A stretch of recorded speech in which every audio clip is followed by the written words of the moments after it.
Oh, yes. Sounds like rusty spring. A perfectly dreadful noise. Terribly grating. Oh, it's going right through me. I'm surprised the passengers haven't complained. Not fit for purpose. Something very wrong. A ghastly noise. Never heard the like. Good for scrap.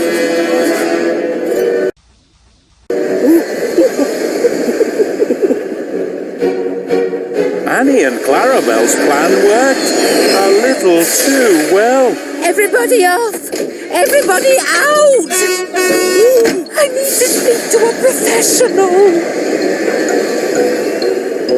Daisy's passengers complained to the station master and told him what a bad railway it was. I just saw Daisy rush by.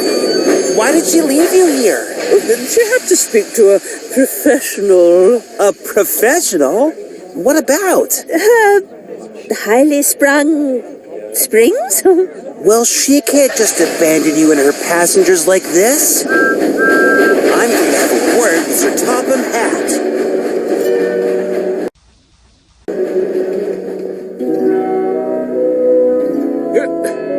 I honestly don't think there's anything wrong with you, Daisy. But Annie and Clarabelle said I was grating, and I can't hear anything. Well, no. So, that means... I must have a problem with my hearing as well. I'm off to the Tinsel works to find me fitter.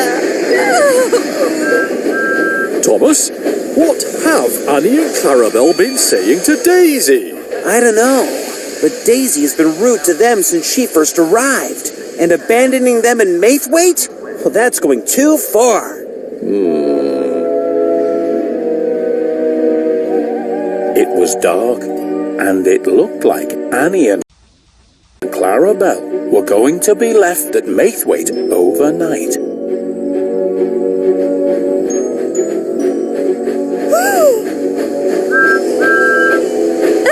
Thomas! Have you come to take us back to our shed? I'd like a word with you two.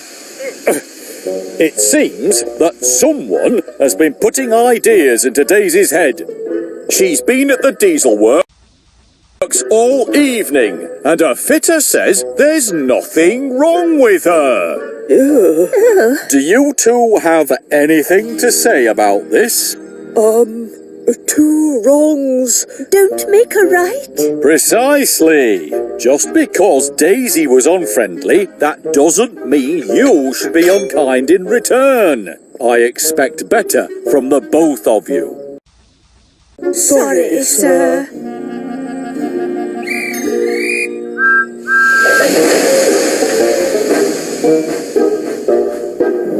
The next day, Annie and Clarabelle were ready to apologize to Daisy. But Thomas arrived instead. Well, I've got good news and bad news. The good news is Daisy has gone back to her usual branch line, so she won't be taking you out today. Oh, Thomas! That means... Ah, well, that's just it. The bad news is I'm still on quarry duty. Sir Topham Hatt has sent a different engine to pull you to. Hello, ladies.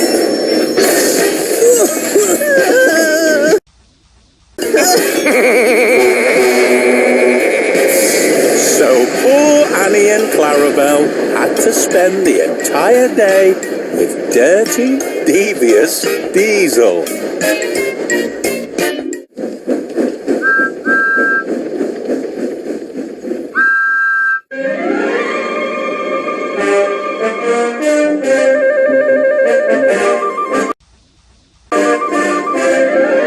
The island of Sodor is home to many really useful engines. But just where do these engines live and work?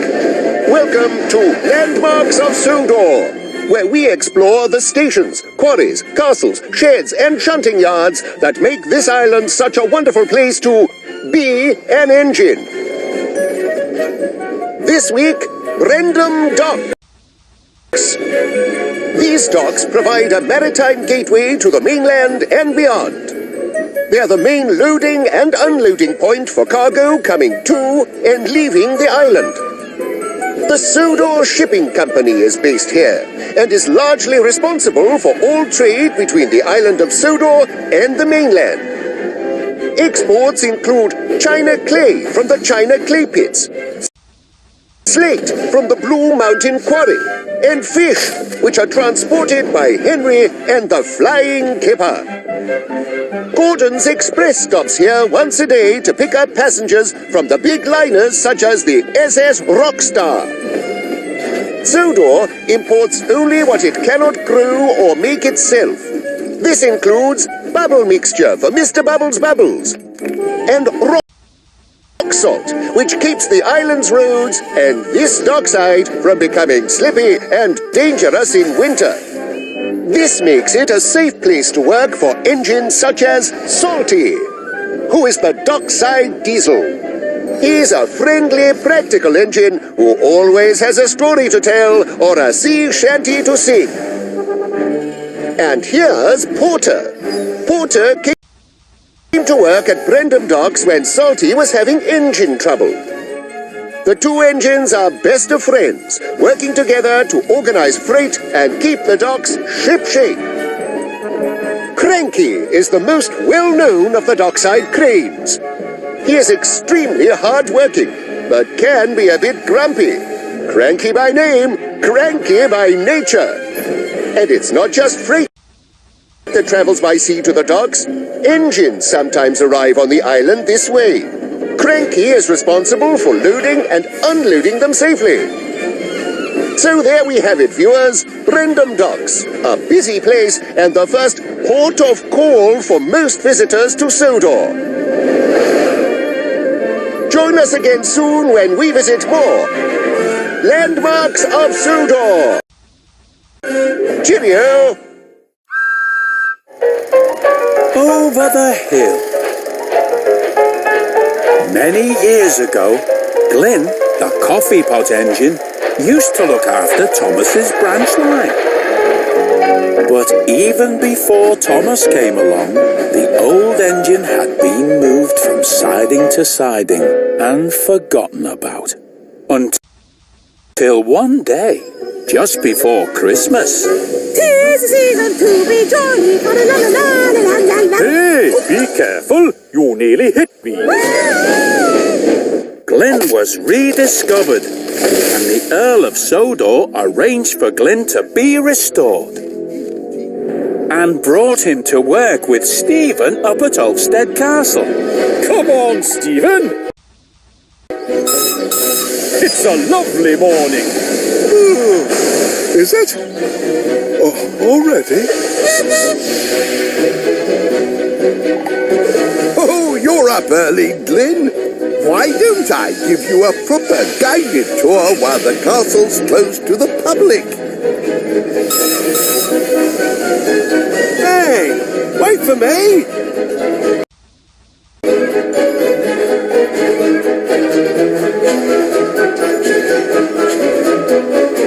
It certainly is a pleasure to have you here at the castle, Glyn. You really are a marvellous engine. Thank you, sir. Bonjour, Stephen. Isn't it a beautiful morning? So everyone keeps saying, Lily.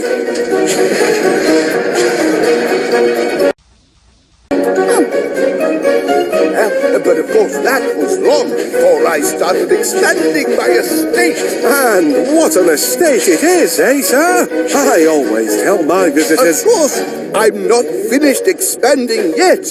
And you, Glyn, are a major part of my plans for the future. Before Glyn had arrived, Stephen had felt like the king of the castle. But now he felt like he had lost his crown. Up next, the Dino Park. Have you ever seen a dinosaur, Glyn? I can't say I have. I'm not as old as you, Stephen. You have got more experience than me. I was one of the first engines ever built, and